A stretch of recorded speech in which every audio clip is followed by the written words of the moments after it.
Hi everyone! Welcome to my channel at ngayon, titingnan natin ang isa pang kakilakilabot na kaso. Ang Australia ay isa sa mga pinakakahangahangang lugar sa mundo. Ang pinakamaliit na kontinente sa planeta, isang lupain na tila walang katapusang tag-init at tahanan ng ilan sa mga pinakanatatanging hayop at tanawin sa daigdig, maging ang heograpiya nito ay kakaiba. Ang Australia lamang ang nag-iisang bansa sa mundo na sumasakop sa isang buong kontinente. Mula sa iba't ibang panig ng mundo, maraming tao ang pumupunta sa malayo at hiwalay na bansang ito upang habulin ang kanilang mga pangarap. Ngunit sa kwentong ito, may isang pangarap na hindi kailanman natupad. Noong March 5, 2021, natapos ni Jasmine Kaur ang kanyang trabaho at nagtungo sa isang paradahan ng sasakyan. Isang binata ang lumapit sa kanya at humiling na makausap siya ng pribado. Kilala ni Jasmine ang lalaki, kaya sumama siya ng walang pag-aalinlangan. Ilang segundo lamang ang lumipas, mahigpit na hinawakan ng lalaki ang kanyang leeg at pilit siyang isinakay sa isang sakyang nakaparada sa malapit. Lumaban si Jasmine, sinubukan niyang sumigaw at nakiusap na pakawalan siya. Ngunit dahil sa matinding pagkakahawak sa kanyang leeg, nahirapan siyang huminga, nanghina ang kanyang katawan at agad siyang isinakay ng lalaki sa sasakyan. Pagkatapos ay mabilis itong umalis. 18 taong gulang si Jasmine nang dumating siya sa Australia mula sa India upang tuparin ang kanyang pangarap. Matapos ang pagpanaw ng kanyang ama, naging determinado siyang mag-aaral ng nursing at italaga ang kanyang buhay sa pagtulong sa kapwa. Nais niyang magkaroon ng mahusay na edukasyong medikal at mas magandang kinabukasan. Sa basbas ng kanyang ina, masaya niyang tinanggap ang alok ng kanyang tiyahin at tiyuhin na lumipat sa Australia. Nanirahan siya sa Adelaide kasama ang kanyang mga kamag-anak at matagumpay na natanggap sa isang universidad. Mahirap at nakakapagod ang kanyang pag-aaral. Ngunit nanatiling determinado at masipag si Jasmine. Hindi niya kailanman kinalimutan ang kanyang layunin. Hindi siya lumiliban sa mga lectures. Maraming gabi siyang naglaan ng oras sa pagbabasa ng mga aklat at tumutulong pa sa kanyang mga kaklase sa pag-aayos ng kanilang mga tala. Dahil sa kanyang sipag at dedikasyon, nakamit niya ang respeto ng mga propesor at naging huwaran sa kapwa mga estudyante. Ang kahangahangang kasipagan ni Jasmine ay hindi lamang nagdala sa kanya ng tagumpay sa pag-aaral, kundi nagbigay rin sa kanya ng pagkakataong magkaroon ng praktikal na karanasan sa larangan ng medisina. Matapos ang 2 taon ng pag-aaral, nakakuha siya ng posisyon bilang student nurse sa Southern Cross Home sa Plympton North, isang bahagi ng Adelaide. Sa isa sa mga pagtitipon ng universidad, nakilala ni Jasmine si Tariq Jot Singh. Mabilis silang naging magkaibigan. Pareho silang nagmula sa India at marami silang magkakatulad na karanasan at pinagmulan, kaya naging madali ang kanilang pag-uusap. Si Tariq Jot ay nagmula rin sa isang karaniwang pamilyang Indian. Matapos makapagtapos ng high school, pinangarap niyang magkaroon ng mas magandang kinabukasan sa pamamagitan ng edukasyon. Dahil dito, lumipat siya sa Australia upang kumuha ng bachelor's degree sa Information Technology. Mukha siyang mapait, maalaga at masipag. Tulad ng maraming international students, pinagsabay niya ang mahabang oras ng pag-aaral at pagtatrabaho upang masuportahan ang sarili sa isang malaking lungsod na bago at hindi pamilyar sa kanya. Habang lumilipas ang panahon, mas madalas silang magkasama. Nagkakasabay sila sa trabaho, nakikita sa mga cafe sa pagitan ng kanilang mga klase sa universidad at unti-unting nauwi sa isang romantikong relasyon ang kanilang pagkakaibigan. Pagsapit ng April 2020, hayagan na nilang pinag-usapan ang kanilang kinabukasan bilang magkasintahan. Humanga si Jasmine sa ipinakitang atensyon at pagmamahal ni Tariq Jot. Palagi nitong ipinapahayag ang katapatan at pagmamahal para sa kanya. Sa una, tila pag-aalaga lamang ang kanyang mga kilos. Ngunit habang lumilipas ang panahon, Naging labis at hindi na komportable ang kanyang pagtuon kay Jasmine. Nagsimula si Tarikjot na usisain ang bawat detalye ng araw ni Jasmine at sinasabing ginagawa lamang niya ito dahil nag-aalala siya para sa kaligtasan at kapakanan nito. Palihim din niyang binabantayan kung sino ang mga nakakausap ni Jasmine sa social media. Kalaunan, halos bawat kilos at desisyon ni Jasmine ay hinihingan niya ng paliwanag. Nararamdaman ni Jasmine na lumampas na sa tamang hangganan ang pag-uugali ni Tarikjot. Ngunit sa bawat pagkakataon ay napapaniwala siya nito na ang labis nitong pagkontrol ay bunga lamang ng pagmamahal at pag-aalala. Humihingi ito ng paumanhin, nangangakong titigil sa pagkikialam sa kanyang personal na buhay ng walang dahilan at sinasabing magbabago na ang lahat. Ngunit hindi iyon nangyari. Habang tumatagal, mas lalo namang naramdaman ni Jasmine na para bang nakakulong siya sa relasyon. Ang emosyonal na pressure mula kay Tarikjot ay naging napakabigat. Tutol din ito sa pagkikipag-ugnayan niya sa mga kaibigan at pamilya. Kaya unti-unti siyang nailayo sa mga taong pinakamalapit sa kanya. Mas naging sarado si Jasmine sa kanyang sarili. Naging malayo siya sa kanyang mga mahal sa buhay at mabigat ang naging epekto nito sa kanyang emosyonal na kalagayan. Sa huli, gumawa siya ng isang mahalagang desisyon na magbabago sa kanyang buhay. Pinili ni Jasmine na tapusin ang kanilang relasyon at kumawala sa patuloy na pressure na kanyang nararanasan. Sa suporta ng kanyang pamilya, sinabi niya kay Tarikjot na tapos na ang kanilang relasyon. Matindi ang naging reaksyon nito. Nagalit siya, nagsalita ng masasakit na salita at nagbanta. Naggagawa ng hakbang laban sa kanyang pamilya. Pagod na si Jasmine sa emosyonal na sitwasyon. Nagpahinga muna siya sa trabaho at bumalik sa India upang manatili kasama ang kanyang ina. Ngunit kahit libo-libong kilometro ang layo nila sa isa't isa, hindi pa rin siya tinigilan ni Tarikjot.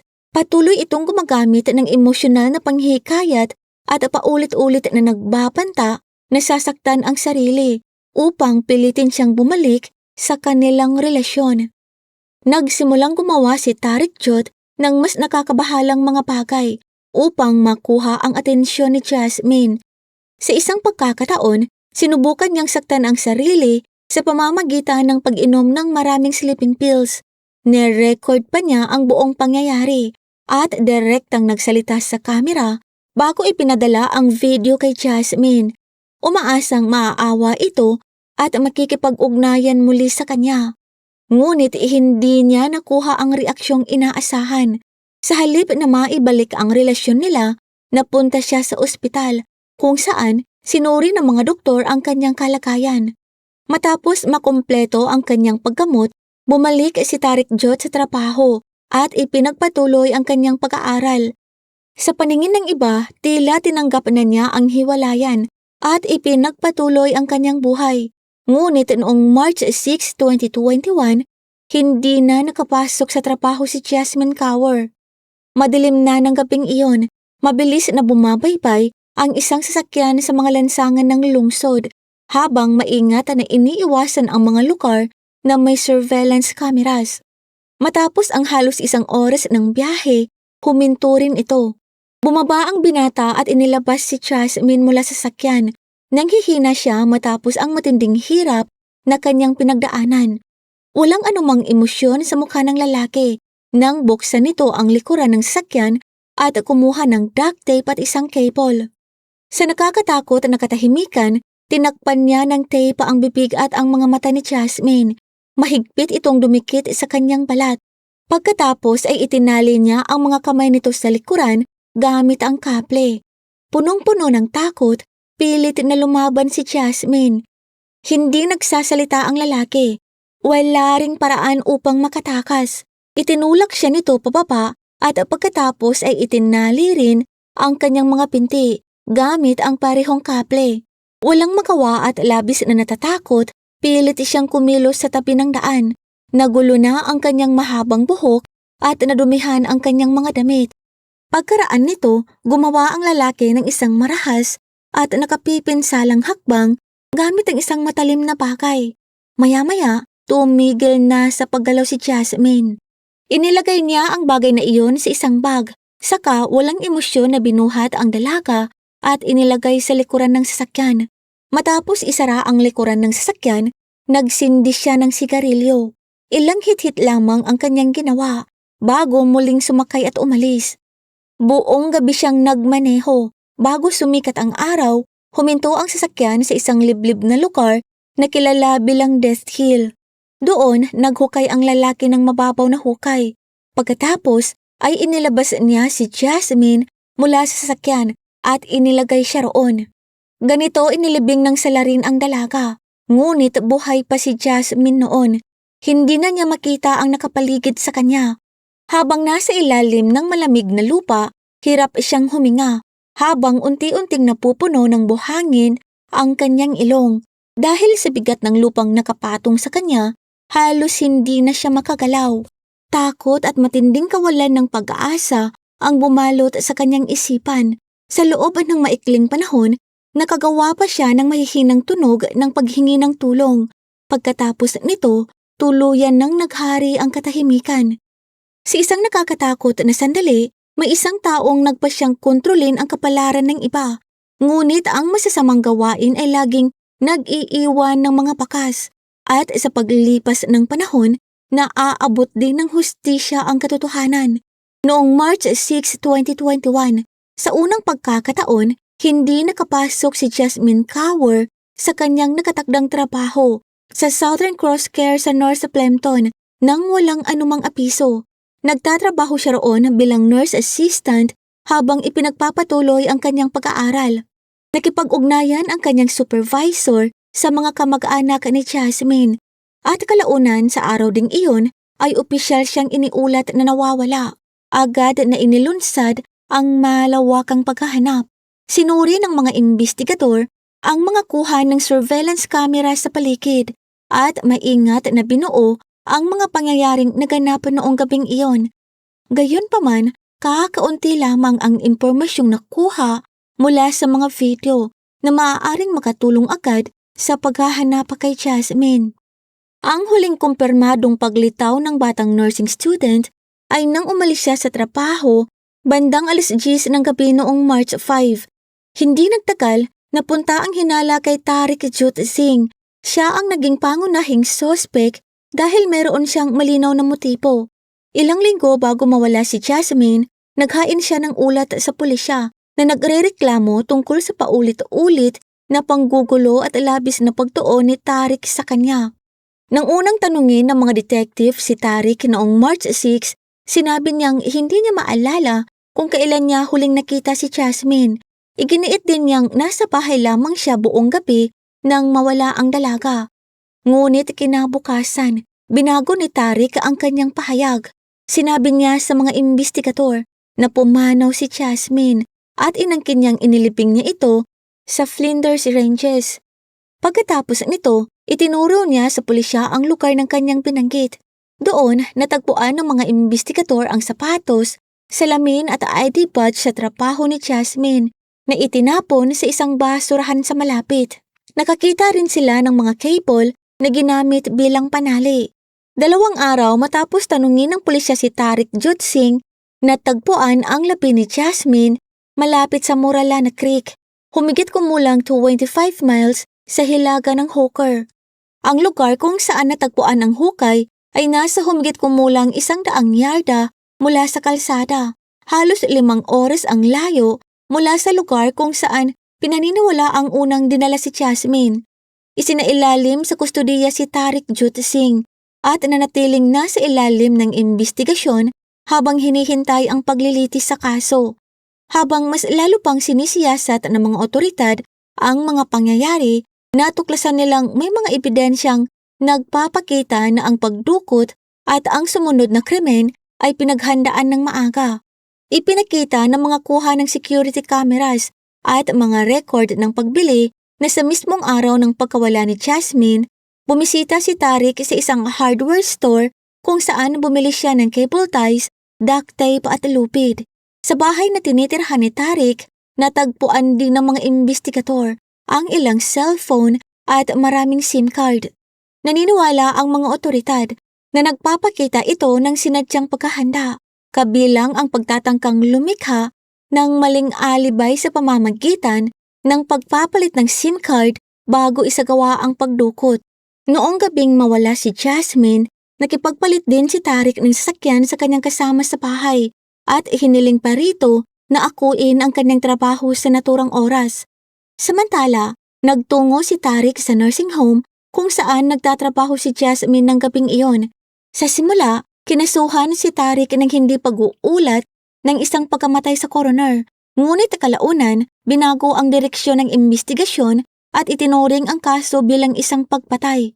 Matapos ang malawakang pagsisiyasat, formal na sinampahan ng kaso ang 21 years old na si Tariq Jot Singh ng Coromandel Valley kaugnay ng pagkamatay ng 21 years old na si Jasmine Kaur matapos matagpuan ang kanyang mga labi na nakalibing malapit sa Moralana Creek.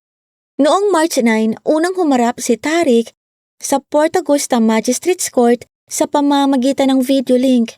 Sa pagdinig, iniutos ni Judge Gregory Fisher na pansamantalang huwag ilabas sa publiko ang pagkakakilanlan at larawan ng akusado sa loob ng 30 araw.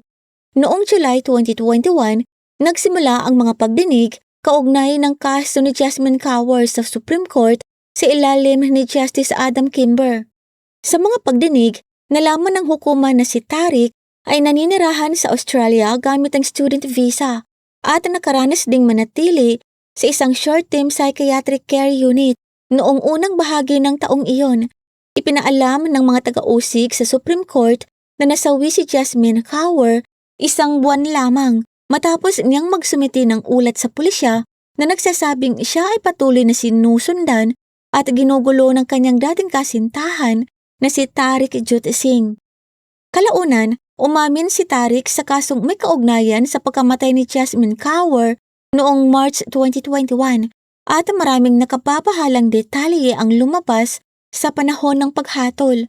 Ayon kay Prosecutor Carmen Mateo, nakaranas si Jasmine ng matinding takot matapos siyang dukutin ni Tariq mula sa kanyang pinagtatrabahuan noong March 5, 2021. Nalaman ng hukuman na si Jasmine ay sumailalim sa matinding pagdurusa matapos siyang itali gamit ang duct tape at cable ties ng kanyang dating kasintahan bago siya iniwan sa isang liblib na lugar malapit sa death track sa labas ng hooker sa Flinders Ranges. Ipinakita rin ng ebidensyang iniharap ng forensic pathologist na nagsagawa ng pagsusuri sa kanyang mga labi na nagtamo si Jasmine ng ilang sugat sa bahagi ng leeg. Gayunpaman, napag-alamang hindi ang mga sugat na iyon ang direktang sanhi ng kanyang pagkamatay. Batay sa ulat ng pagsusuri, pumanaw si Jasmine Kaur noong March 6, 2021, ilang oras matapos siyang maiwan sa naturang lugar. Ang mga nakapanghihilakbot na detalye ng kaso ay lumitaw sa panahon ng paghahatol sa Supreme Court, sinabi ni Prosecutor Carmen Mateo sa hukuman. Batid niya ang kawalan ng pag-asa sa kanyang sitwasyon at naranasan niya ng may ganap na kamalayan ang isang karanasang maituturing na sukdulang sindak. Idinagdag pa ni Mateo na isinagawa ang krimen sa paraang nagdulot ng matagal na pagdurusa kay Jasmine. Hindi malinaw ang eksaktong oras kung kailan nagkaroon ng sugat ang kanyang leeg. Hindi rin tiyak kung kailan at paano siya inilagay sa hukay o kung kailan mismo ito inihanda. Gayunpaman, iginiita ng prosekusyon na ang mga pangyayaring ito ay naganap habang siya ay buhay pa at may kamalayan sa mga nangyayari sa kanyang paligid. Sa mga unang yugto ng investigasyon sa pagkamatay ni Jasmine Kaur, patuloy na itinanggi ni Tariq Jot ang pananakutan. Paulit-ulit niyang sinabi na si Jasmine mismo ang naging sanhi ng kanyang pagkamatay. Subalit ayon kay Justice Adam Kimber, maingat na pinagplanuhan ni Tariq ang sunod-sunod na mga hakbang sa loob ng mahabang panahon upang maisakatuparan ng krimen. Sinabi rin ni Prosecutor Carmen Mateo sa hukuman na noong February 9, humiling si Jasmine ng tulong sa pulisya at nagsampa ng reklamo laban kay Tariq Jyoti Singh. Ayon sa kanyang ulat, siya ay patuloy na sinusundan at ginugulo ng dating kasintahan. Humigit kumulang 1 buwan bago ang kanyang pagkamatay. Ayon sa prosekusyon, matapos magtapos ang kanilang relasyon, nagsimula si Tariq ng isang plano na inilalarawan nilang maingat at sinadyang pinag-isipan. Ang paraan ng pagkawala ng buhay ni Jasmine ay nagpakita ng pambihirang antas ng kalupitan, pahayag ni Carmen Mateo sa hukuman. Samantala, iginiit naman ng abogado ng depensa na si Martin Anders na kumakatawan kay Tariq na humigit kumulang 2 buwan bago ang insidente ay nagkaroon ng pagpupulong ang pamilya ni Singh at Kaur. Ayon sa kanya, nagkaroon ng hindi magandang resulta ang usapan tungkol sa pagpapatuloy ng kanilang relasyon. Sinabi rin niya na matapos ang hiwalayan ay labis na naapektuhan ang paghusga ni Tariq. Hindi siya isang taong malinaw na nakauunawa sa kagustuhan ng iba, sa nangyayari sa kanyang paligid o sa tamang paraan ng paghaharap sa sitwasyong kanyang kinakaharap ayon sa abogado. Gumawa siya ng mga hakbang na hindi lamang sumira sa buhay ni Jasmine, kundi pati na rin sa sarili niyang buhay. Idinagdag pa ni Martin Anders na nakaranas umano si Tariq ng malalalim na suliraning emosyonal at sinabing nagkaroon pa ito ng mga karanasang hindi pangkaraniwan matapos ang pagkamatay ni Jasmine. Gayunpaman, ang isinagawang psychiatric evaluation ay nagpasya na si Tariq Jyoti Singh ay may sapat na kakayahang maunawaan ang mga paglilitis at maaaring humarap sa hukuman. Dahil dito, formal siyang sinampahan ng kaukulang kaso. Sa pananaw ng paghatol, nalaman ng hukuman na nagsulat si Tariq ng maraming mensahe para kay Jasmine sa mga araw bago ang insidente, ngunit hindi niya ipinadala ang mga ito. Kabilang sa mga mensahe ay ang malis mo buhay pa ako. Hintayin mo na lang ang mangyayari. Darating ang araw na masasagot ang lahat. Sa kaibuturan ko, alam ko ang aking nararamdaman, pero hindi ko ito mapigilan. Inilahad din ng mga taga-usig na isang araw bago ang pagdukot, nag-download si Tariq ng mapa na nagpapakita ng mga lokasyon ng surveillance camera sa buong Adelaide. Ayon kay Carmen Mateo, nakunan din ng security footage si Tariq habang bumibili ng cable tie sa isang hardware store noong hapon ng araw na nawala si Jasmine. Ipinaliwanag din niya na inalis ni Tariq ang SIM card mula sa kanyang cellphone. Inilagay ito sa ibang cellphone at iniwan iyon sa kanyang bahay upang magmukhang naroon pa rin siya batay sa mga signal na natatanggap ng mga cell tower. Pinaparusahan niya ang isang walang kalaban-labang dalaga dahil hindi niya matanggap ang pagtanggi sa kanya, pahayag ni Mateo sa hukuman. Ayon sa prosekusyon, sa pilitang isinakay ni Tariq si Jasmine sa isang sasakyan, itinali siya sa likurang bahagi nito, dinala sa isang malayong lugar, isinagawa ang krimen at pagkatapos ay sinubukang itago ang mga ebidensyang maaaring mag-ugnay sa kanya sa pangyayari. Sa huli, ipinataw ni Justice Adam Kimber ang habambuhay na pagkakabilanggo kay Tariq Jyoti Singh. Humiling ang kanyang abogado ng mas magaan na hatol at inilarawan ang insidente bilang isang krimeng ginawa habang siya ay nasa matinding emosyonal na kalagayan. Ngunit hindi pinagbigyan ng hukuman ang kahilingang iyon. Sa araw ng paghatol, dumalo sa korte ang mga miyembro ng pamilya ni Jasmine upang marinig ang pinal na desisyon. Sa isang pahayag tungkol sa naging epekto ng pangyayari sa kanilang pamilya, sinabi ng ina ni Jasmine na tinatanggap niya ang hatol na ipinataw ng hukuman. Hindi ako nakakaramdam ng kasiyahan ngayon, aniya. Ang nais ko lamang ay hindi ko na sana kailangang sabihin ang mga salitang ito at sana ay narito pa rin si Jasmine sa tabi ko. Sinabi ni Rashpal Kaur sa hukuman na hanggang ngayon ay hindi siya tinatahimik ng mga iniisip niya tungkol sa mga huling oras na pinagdaanan ng kanyang anak. Paulit-ulit kong naiisip ang mga pangyayari at naiisip ko kung kailan niya unang naunawaan na nasa matinding panganib siya. Sa kanyang nakasulat na pahayag, Sinabi niya. Walang sino mang naroon upang tulungan siya. Ginugol niya ang kanyang mga huling oras sa piling ng isang taong nagdulot ng matinding pinsala sa kanyang buhay. Wala na si Jasmine at labis na nasaktan ang aming pamilya. Isa siyang napakahalagang dalaga. Idinagdag din ni Rashpal na naging labis ang pagtuon ni Tariq kay Jasmine sa kabila ng paulit-ulit na pagtanggi nito. Nawala sa amin si Jasmine dahil pinilit ni Tariq Jot ang isang relasyon at kinabukasang hindi na niya nais. Sinabi rin niya sa hukuman na hindi niya kailanman mapapatawad si Singh sa nangyari. Nakapagbigay ng hustisya ang hukuman at hindi ko maipaliwanag ang ginhawang nararamdaman ng aming pamilya. Tinatanggap namin ang hatol. Ngunit ang totoo, para bang nagsimula na rin kaming magsilbi ng sarili naming habang buhay na parusa. Gugugulin namin ang nalalabing bahagi ng aming buhay nang wala si Jasmine. Ang mga katrabaho ni Jasmine at maging ang mga matatandang inaalagaan niya ay naglarawan sa kanya bilang isang mabuting tao, mapagmalasakit, maawain at laging handang tumulong sa kapwa.